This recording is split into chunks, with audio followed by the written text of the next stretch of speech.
Bom dia, hoje é dia 21 de agosto e vamos para o nosso devocional da manhã, em que eu leio Manhã e Noite de Charles Spurgeon. Mas antes, vamos começar com a nossa oração. Jesus, Pai querido, que o Senhor esteja presente do começo ao fim desse devocional, que o Senhor traga para essa live todos que precisam ouvir essa reflexão sobre a sua palavra que se encontra em Provérbios, capítulo 11, versículo 25.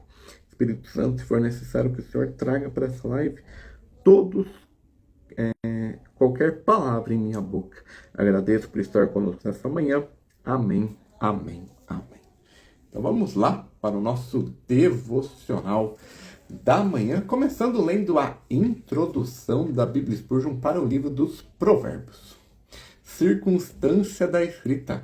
Salomão é o autor da maior parte, e o registro diz que compôs 3.000 provérbios. Escreveu no auge de sua sabedoria, quando reis vinham de longe para o ouvir. E há nisto uma tristeza que não se deve esconder. O homem que escreveu tantas advertências contra a mulher estranha caiu por mulheres estranhas.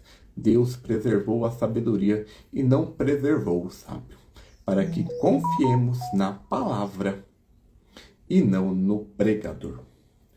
Os capítulos finais trazem as palavras de Agur e Lemuel, e há uma coleção que os homens de Ezequias organizaram séculos depois. É um livro de casa e de rua, escrito para um jovem que sai da manhã e enfrenta o mundo com dinheiro no bolso, apetites no peito e más companhias na esquina. Não é filosofia especulativa, trata de dívidas, de finanças, de língua solta, de bebida, de preguiça, de balança falsa e de disciplina dos filhos. Deus não considera indigno de si dar conselhos sobre pesos e medidas. Contribuição para a Bíblia.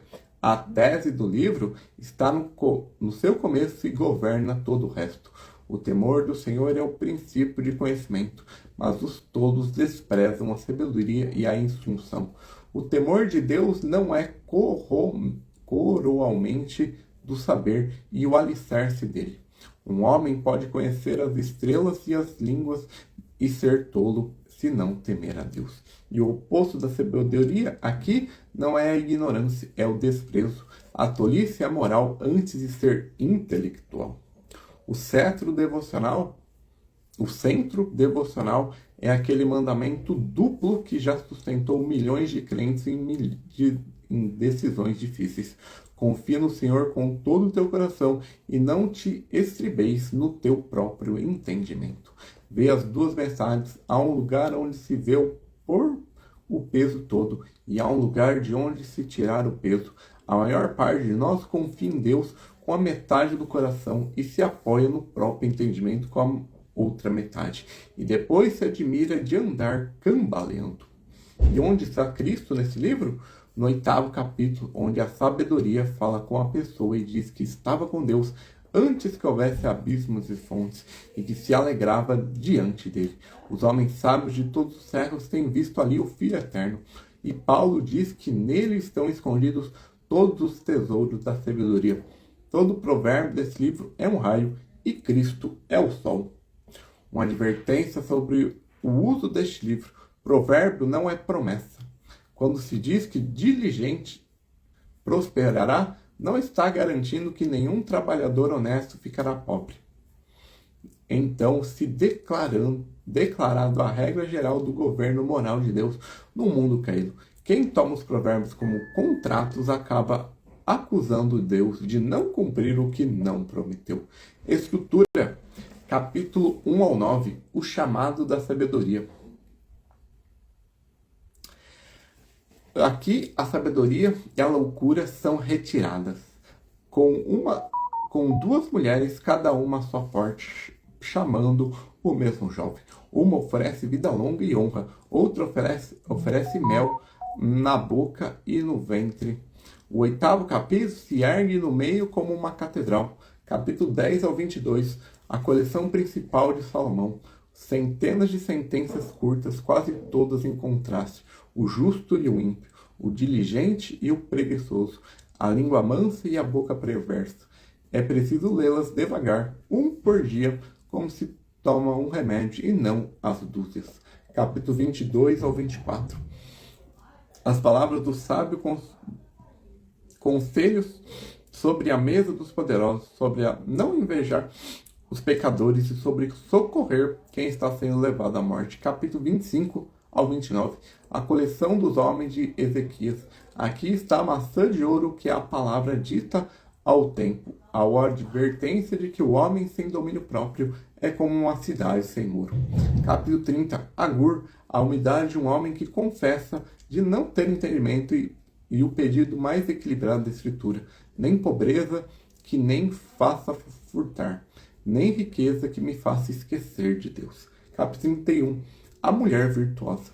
Um retrato que não é de fragilidade decorativa, mas de trabalho, comércio, força e temor do Senhor. E o fim é esta: a beleza é vã, e a mulher que teme o Senhor é que será louvada. Spurgeon em Provérbios. Aconselhei aos meus alunos que lessem um capítulo de Provérbios a cada dia do mês. E eu mesmo fiz por anos. Nenhum livro corrigiu tanto os meus modos. Aprendi aqui a não responder à pressa e não me meter em contingentes alheios, a não ser assinar fiança por amigos e desconfiar do homem de olho piscando. Preguei muitas vezes sobre o temor do Senhor como princípio de conhecimento, especialmente nos anos que a ciência da moda se declarava senhora de tudo. Dizia eu do púlpito: há homens que medem as estrelas e não sabem para onde vão as suas próprias almas. Há eruditos que classificam insetos e são tolos aos olhos do céu. Sem temor de Deus, a erudição é um sótão bem arrumado numa casa em chamas. O capítulo 8 é o meu favorito e nunca o li sem adoração. A sabedoria eterna, alegrando-se diante do Pai antes de haver o mundo, e depois clamando às portas da cidade para chamar todos como eu. Aquele que estava na eternidade chama nas esquinas. Que coincidência! E confesso que fui reprovado por esse livro no ponto da língua. Tive muitas vezes uma frase pronta e afiada, boa para o riso da congregação e má para a alma de um irmão. Provérbios me ensinou que a língua mansa quebra os ossos e que o gracejo cruel só quebra a comunhão. Prego a mim mesmo antes de pregar a ti. Não é o quanto nós temos, mas quanto nos desfrutamos que traz felicidade. E esse é o nosso devocional da manhã. É a introdução da Bíblia Spurgeon para o devocional da manhã do livro de Provérbios. Agora vamos ler o devocional da manhã. Quem dá a beber será desendentado. Aqui aprendemos a grande lição. Para receber, precisamos dar. Para acumular, precisamos espalhar. Para ser feliz, precisamos fazer outros felizes. E para nos tornar espiritualmente vigorosos, precisamos buscar o bem espiritual de outros. Ao dar e de beber aos outros, ao dar de beber a outros, somos desendentados. Como? Nossos esforços não serão úteis, trazendo à tona o nosso poder de utilidade. Temos talentos, lantejas e aptidões dormentes que são trazidos à luz pelo exercício. Nossa força de trabalho fica escondida até mesmo de nós, a não ser que nos aventuremos a lutar as batalhas do Senhor ou que escalemos as montanhas da dificuldade. Não sabemos que a compaixão afáveis possuímos até que tentemos secar as lágrimas da viúva e aliviar a dor do órfão, geralmente na tentativa de ensinar outros, percebemos que nós mesmos somos instruídos. Ó, que lição graciosa algumas de nós aprendemos em leitos de enfermidades. Fomos ensinados as Escrituras e saímos envergonhados por sabermos tão pouco sobre elas.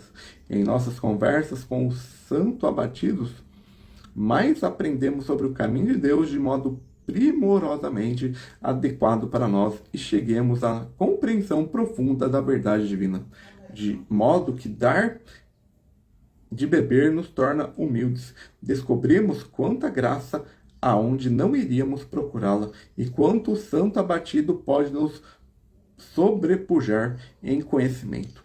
Nosso consolo aumenta ao trabalharmos por outros. Nós nos empenhamos em alegrá-los, e a consolação alegra nosso coração. Com 2 homens na nave, um esqueceu os membros do outro, para que não morressem, e ao fazê-lo, cada um manteve seu sangue circulando e salvou sua própria vida. A pobre viúva de Sarepteia deu seu escasso suprimento, uma provisão para o profeta necessitado, e a partir daquele dia ela nunca mais experimentou a miséria. Dai e dar-se-vos, dar-se-vos.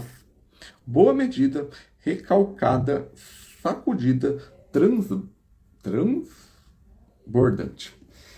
E esse é o nosso devocional da manhã. Mais tarde, entre 8 e 9 horas, nós voltamos com o devocional da noite. Deus te abençoe nessa sexta-feira.